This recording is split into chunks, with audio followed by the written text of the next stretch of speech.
And sometimes I hear people asking, where are they now? I don't want to answer them.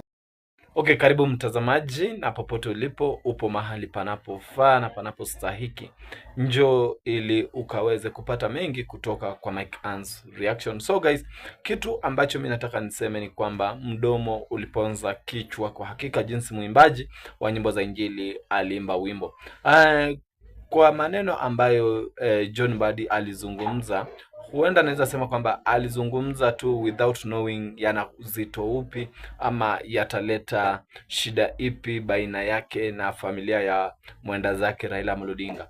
John Mbadi amejikuta matatani kwa jana ndieka video ambapo Odinga ameweza kuzungumzia hilo swala. Sasa hata tumeona kwamba mamake na Odinga ambaye ni Ida Odinga ameweza kulizungumzia hilo swala na akasema ya kwamba leave Raila Odinga's family alone. So thank you for watching the video, then I will come for more reaction. But remember to sub, to like and to comment on the video.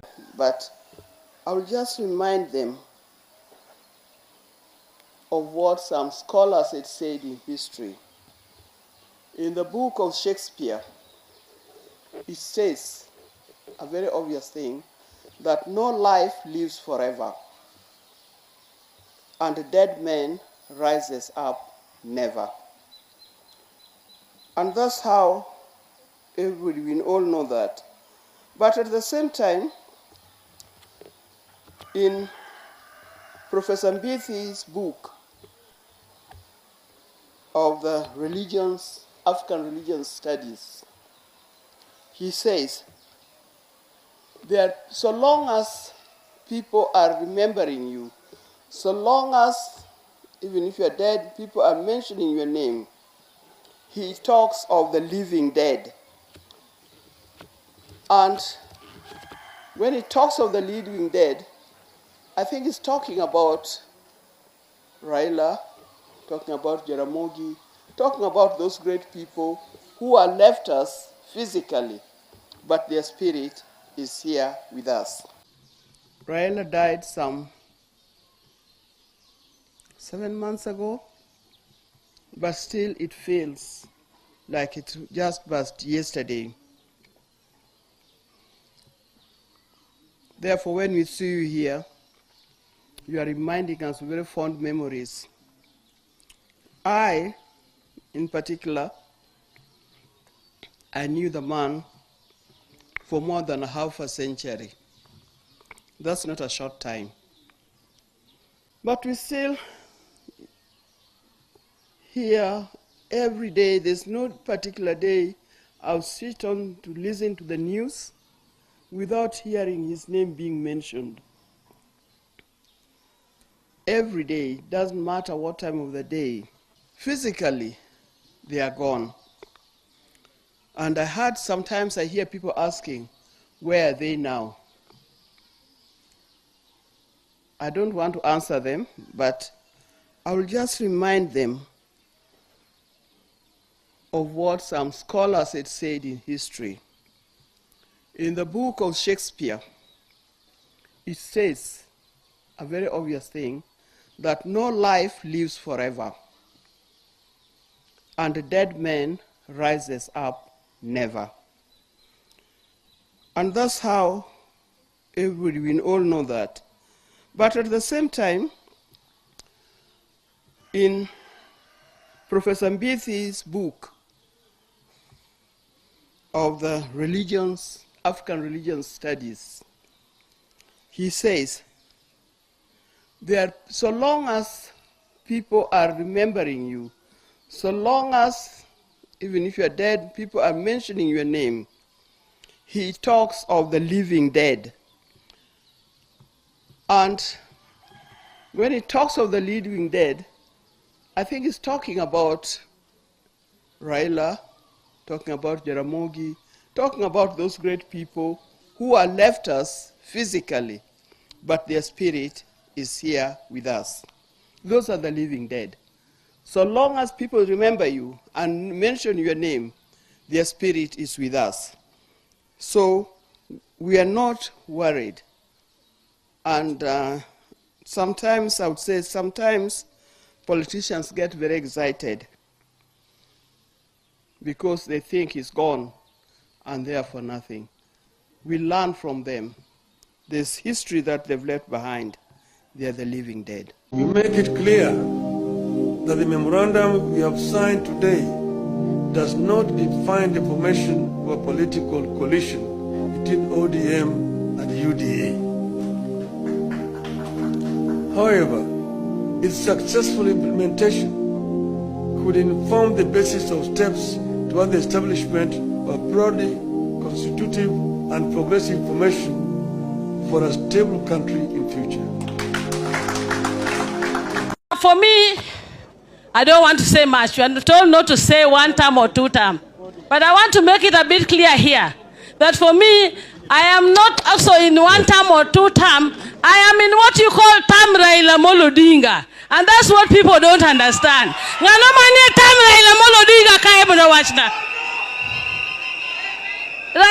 ODINGA has left us with a legacy. And if we want to be good people, we should come together. The one-termers and the two-termers. We must build one ODM. And it is high time. Bishop Kodia here, I talk to you on behalf of the clergy that please call our senior politicians here. Call Professor Nyang, call Orengo, call Oburu, call all these people and sit with Bishop Kodia. Bishop Kodia, you're the one I talk to. Sit with Onginjo, sit with the Bishop Okoth and all the senior clergy and see how you can bring these people together. Put a mediation team that can support this process. Secondly, I want to appeal to our trustees like Wako. Don't sit on the fence. Wako, Gumo, you are the people here. Bosire and all the senior people who are in this party.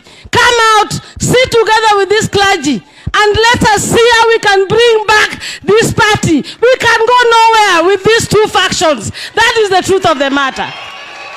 We have senior leaders. We have senior leaders.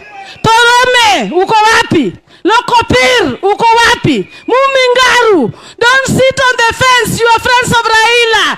If Raila's party is going bad, rudisha kila mtu kwa meza. Kujeni tuongee, turudisha hii party, ikuwe party moja, tusaidiane and see how we can move forward. Don't castigate me when you see me speaking to Orengo. I also speak to Wanga. So why should you castigate us? Because I want people to come back together. What is wrong? Don't think that if you're in CD Linda Ground and Linda Wanaishi, Raila was Linda Ground and Raila was Linda Wanaishi. Adiabo mimi ni Linda Ground and Linda Wanipata. Kama I was already with Linda Ground. I'm one of the only women who has been vying. Sijapewa certificate ya party. So I'm Linda Ground. Nyinyi kujeni kwa Linda Ground na Linda Wanaishi, tukae pamoja na to make sure that this party is going to go on. Otherwise, we are going to lose. There's no table. There's no table we will go when we are not one united ODM. ODM does not belong to the Luo community. It does not belong to one community. In fact, ODM does not belong to Siaya, where we have senator trying to fight with the governor. Governor trying to fight the Senate. It does not belong to a family.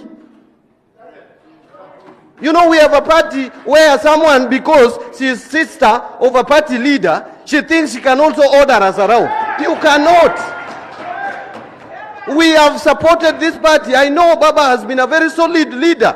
We must now manage the transition. Baba is no more. This is post-Raila era. We must be candid, we must be forthright, and we must chart our way forward. You cannot keep us back. Baba said this. Baba did not say this. Where is that Baba now to give us the evidence whether he said or he did not say? He's not there anymore. It's 6 months. Baba did a lot for us. But we also fought for Baba. So if you are Baba's sister, please respect us. If it were not for us, Baba would not be the person he was by the time he was dying. You must know it is your brother who is the party leader. You must know Gladys Wanga is the chairman. You must remember Simba Arati is the deputy party leader. You must know Abdul Soman is the deputy party leader. Hii maneno ya kubembelezana mutaharibu hii chama. And I am speaking to you with love. Without this party you are weakened. Let us remain the way we were. This party, if it is strong, many of you will come back to parliament. Many of you will win back their seats. With a weaker party, it is harder, it is more difficult. So, ladies and gentlemen, I just spoke with love. Let me finish by saying, I am here. I know there are so many questions you would also ask me. A lot of them we can discuss with the party leadership, including my work, including how to support the party. I am ready, I am available. Any assignment you give me, mimi sasa ni mtu wa mkono. Hello? Ladies and gentlemen, it has been one of the stories that has been making headlines in the country today. The outburst and exchange of words between the Cabinet Secretary of Treasury John Mbadi and the Kisumu women representative Ruth ODINGA, while addressing an issue that actually took place in the Mombasa ODM retreat that happened last week. Now today, a very unfortunate event unfolded within the Orange Democratic Party leadership after John Mbadi delivered a statement attacking Ruth ODINGA and the Raila family at large on the matters of the way forward in the party ODM leadership affairs. Mbadi, in his statement, took the matter in his own hands to address Ruth ODINGA for calling for truce and negotiations between the leader Mwananchi and leader Crowd team. I mean, that is the greatest sin that Ruth ODINGA did. Ruth ODINGA speaking during the burial of the mother to the same member of parliament, Honorable James Nyikal, where Governor James Orengo was kicked out of the said event during the burial, is something that is actually rose eyebrows in the country when Ruth ODINGA refused to acknowledge the two-term or one-term narrative, where Ruth ODINGA in her own statement said that I am neither two-term nor one-term. I am Team Raila. I am Team Raila term. Those were the ones of one Ruth ODINGA. And I tell you, that is the greatest mistake that Ruth ODINGA did. And now, John Mbadi, under the orders of the president, because I think this is a direct order from the above, takes the matter to call out Ruth ODINGA and tells her that, you know what, you are not supposed to try and lecture us just because you are the brother to the party leader and the late Raila ODINGA. I mean, what is the crime that Ruth ODINGA made by trying to call for a truce or negotiations to happen between the leader Mwananchi and the leader Crowd team? I mean, allow me to tell you that if in all genuinity, Mbadi was speaking on behalf of Oburu ODINGA or on behalf of the party ODM, he should have actually upheld the leadership of one Oburu ODINGA as the party leader. But instead of doing this, as talks have been going on all over the country on the health ramifications that are currently facing the party leader Oburu ODINGA, Mbadi takes the moment to attack Ruth ODINGA. Are we together? And I dare tell you, this is all a calculated plan. You all have seen that Oburu ODINGA has been out of the public limelight for some time. When Kenyans tried to call upon his return the other day, what the ODM team did, they took pictures of Oburu ODINGA playing golf somewhere and posted them on social media. They even forced Oburu ODINGA to appear in a live press briefing through the Orange Democratic Movement Party social media platforms so as to address the matter. Allow me to remind you that the Mombasa retreat was spearheaded by Mbadi and Gladys Wanga. And Mbadi and Gladys Wanga have recently been taking up the party affairs and brandishing themselves as the face of the party ODM. Reason being, William Ruto, when he returned back to the country from Italy's tour and held an ODM and UDA leadership meeting in State House, he created a committee called the Broad-Based Committee. This committee, he said it will be spearheaded by the ODM cabinet secretaries and the chairperson of the ODM party, Gladys Wanga. And from then, Gladys Wanga and Mbadi have actually tried to portray themselves as the actual party leaders of the Orange Democratic Movement Party. And this is a plan by William Ruto, because these are people that William Ruto is grooming for the purpose of taking up the mantle as the leaders of the Luo Nyanza region. Are we together? Because if you remember, a few days ago, Mbadi, after this Mombasa event, went ahead to meet with a few elders from the Luo Nyanza community who, in their absurdity, went ahead to appoint and crown John Mbadi as the de facto kingpin of the Luo Nyanza region. Reason being, they fear of the influence that Babu Owino garnered in the Luo Nyanza after the Linda Mwananchi Kisumu rally. Now, these events, there is some certain statement that Ruth Odinga relayed or delivered in response to Mbadi's statement. And I want to read the statement from Ruth Odinga very clearly as she responds to Mbadi, saying that, Mbadi was trying to portray that Ruth Odinga and the whole of the Jaramogi family has been clinging on Raila Amolo Odinga and the legacy of Jaramogi Oginga Odinga for all along, but they do nothing for the purpose of the community of Luo Nyanza. I want you to listen to Ruth Odinga in all entirety as she speaks in regards to this matter. Ruth Odinga, through her social media pages, delivered a very detailed response. And she says, "My message to John Mbadi, the Odinga history is littered with sacrifices, not entitlements. On the 4th of May, I attended an ODM retreat in Mombasa that brought together various party organs. Among those who attended were 3 out of 5 cabinet secretaries who were reportedly seconded to government by the party as the experts to help in running President William Ruto's government. I attended this largely Linda Grout function because, like I have stated previously, I am neither Linda Mwananchi nor Linda Grout. I am for a one united ODM party, exactly what Raila Amolo Odinga left behind. I have not given up yet and I'm not about to do so. I was surprised that when Treasury CS and the immediate former ODM chairman John Mbadi rose to speak, he chose to attack me as an Odinga.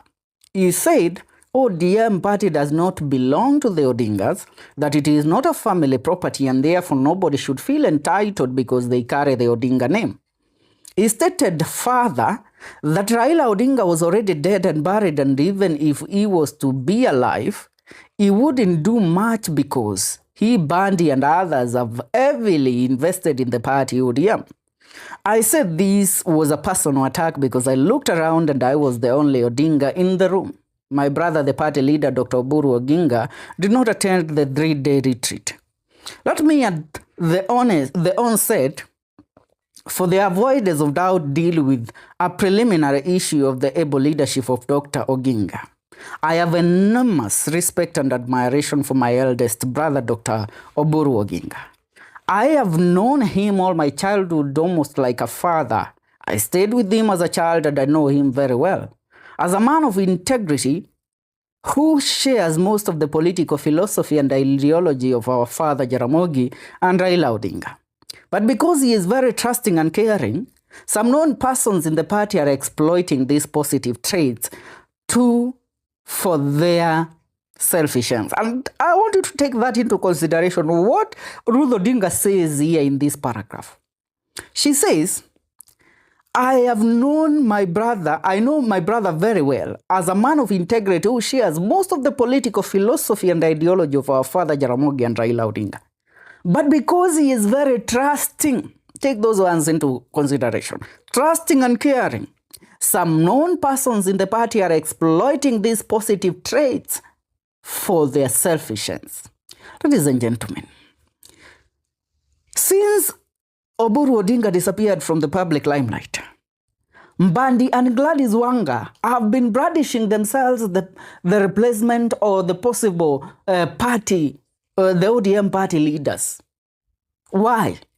Because Oburu Odinga trusted them that in any instance that something, that he is not able to attend and cover the ODM party things, Gladys Wanga would be the person to do so. But Gladys Wanga, behind her, there is William Ruto and there is John Mbadi, all working an angle to ensure that by the end of this year, 2026, Oburu Odinga will be ousted as the party leader and Gladys Wanga will be taking over the leadership of the Orange Democratic Movement Party. And in all circumstances and in all consideration put in place, there is a high possibility that also John Mbadi is going to step down as the Cabinet Secretary of Treasury for the purpose of taking over a leadership role in the Orange Democratic Movement Party so that now they can run this party as a property of William Ruto. Are we together? That is the message that one Ruth Odinga is trying to send here. And I continue reading a statement. She says, back to the band equation. I could have let this pass because in politics you expect anything anytime from any quarter. But I was worried that if someone like John Mbadi can choose to demonize the Odinga name and that Odinga stood for and still do, what would anyone else think of us? I as an Odinga. We are aware yesterday, Monday the 11th, 26th of May, at around 8 p.m., a 6-story building under construction in Tomboya Estate collapsed. At exactly 8:06 p.m., our duty officer at the Emergency Operations Center received the distress call. I'm pleased to report that within a record 20 minutes, all the critical emergency response units had been notified and had arrived at the scene. This included our fire engines, ambulances from Kisumu County Referral Hospital, Avenue and these are hospitals, and the Kenya Red Cross. Our inspectorate officers, city planning department, officials and rescue personnel also responded swiftly. An excavator was immediately mobilized to clear access routes to the site. There was initially no direct passage for emergency operations. Preliminary reports had indicated that several individuals were feared trapped inside the collapsed structure. Consequently, the rescue and search operations continued throughout the night as emergency teams secured the scene and combed through the rubble in search of survivors. It was later established that only one person had been trapped beneath the debris. At approximately 3 a.m. in the morning, the search and rescue mission was officially called off following the successful rescue of the casualty who had sustained crash injuries. The victim was stabilized at the scene and transported to Jaramogi Oginga Teaching and Referral Hospital for further medical management. On behalf of the county government of Kisumu, we remain grateful that no lives were lost. Our preliminary investigators indicate that while the original building plans for this structure had indeed been approved in 2015, the law is very clear that where construction is not completed within 3 years, the approval must be reviewed and renewed before works can proceed further. That was not done in this particular case. Therefore, preliminarily, we suspect structural failure arising from non-compliance with statutory building requirements as the likely cause of the collapse. Further technical assessments are ongoing, and a comprehensive report will be made public once investigations are complete. Let me state this very firmly. The county government will not tolerate illegal, unsafe, or unregulated construction practices that place the lives of our people at risk. Any officer found neglecting their duty, facilitating non-compliance, overlooking expired approvals, or compromising enforcement procedures will be held personally accountable and subjected to disciplinary and legal. So guys, let us proceed. Kitu ambacho John Mbadi aliongea, kwa hakika hakujua kama kitakuwa na impact, na hakujua kama kitaleta shida jinsi kimeleta, for real. Because I always say that before you talk something, angalia the advantage and disadvantage of those words you want to speak or to speak. Okay, I always come with a new slogan, but saying that between thinking before you talk and talk then, okay, kwa Kiswahili nasema kwamba ufikirie jambo ambalo unataka kusema ndio useme, ama useme alafu ufikirie. Unaona? So guys, ukisha jua kwamba hili jambo ambalo nataka niseme liko na uzito upi na watu watalichukulia vipi, because naweza sema kwamba wewe ni mjinga, na watu ni wangapi watachukulia hilo neno la ujinga kwako, kwa sababu wengine wataichukulia positive na wengine wataichukulia negative. So hapo ndipo Junet Mohamed alijipata mahali ambapo ameshindwa hata kujingatua kwa hii kesi, na ameshindwa kujitetea kwenye familia ya mwenda zake Raila Odinga, because alisema kwamba where is Raila now, atueleze ni nini hasa aliweza kusema. Ni kwa nini sasa kila mtu akisimama anasema kwamba Raila said this, Raila said this? Ruth Odinga akaanza kumnyoshia kidole akimwambia leave family of Raila Odinga alone. In short, leave the family of Odinga alone.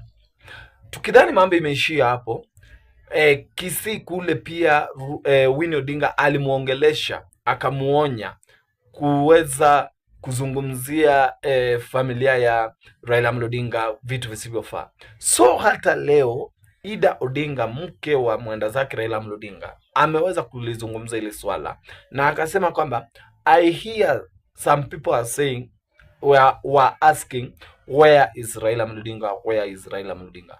I want to tell them Raila Odinga is living in people's heart. If you want to know where is Raila Odinga is, see the ground, the way people were reacting with your words, as you said, where is Raila Odinga, to tell us what he said. So even ndivyo Ida Odinga amemwambia, na akamwambia kwamba if there is a mistake you can do, it is to continue asking where is Raila Odinga, and ni kuweza kuzidi kueleza watu ama kufanya watu waweze kumkumbuka mzee Raila Odinga. Because I always say that in this world or in this Africa, let me tell you that Africa at large haijawahi pata mtu ambaye ni sawia na Raila Odinga, for real. Because Raila Odinga was a leader with those all qualification of being a leader, and that's why kuna watu wengi wamepass. Kuna kina Mwai Kibaki wamekuwa president, amepass, Moi amepass, but kwa wale watu wote wenye wamepass, tusemezane ukweli, ni nani hasa mpaka wa leo bado anazungumziwa? Ni nani hasa ambaye jina lake bado linatumiwa kwenye siasa ili kuweza kujinufaisha na pia kujiinua? Sio mwingine bali ni Raila Odinga. Na hapo ndipo naweza sema kwamba kwa hii Kenya ambayo tunaishi sasa, Raila Odinga alikuwa president wa watu, na ndiposa uliona ya kwamba kuna vitu vingi ambavyo viliweza kufanyika kwa matanga yake ambavyo havijawahi fanyika kwa hata president ambao wameaga dunia. Nikizungumzia president ambao wameaga dunia ni wale ambao tumewaona kina Mwai Kibaki, kina mzee Jomo Kenyatta and na mwingine mzee Moi pia. So utaweza kuona kwamba Raila Odinga ni mtu ambaye alikuwa amebeba mioyo za watu, na ndipo unaona kwamba John Mbadi amejikuta pabaya kwa maneno yake mwenyewe. So as we are talking, yameshindwa kukanusha, ameshindwa kujitetea, ameshindwa ataweza kusema lipi kwa familia ya mwenda zake Raila Odinga. So guys, wewe according to you, those words za John Mbadi, je, zilikuwa words za kukejeli ama zilikuwa tu words za kisiasa? Give me your answer in comment section and remember to sub, to like and to comment.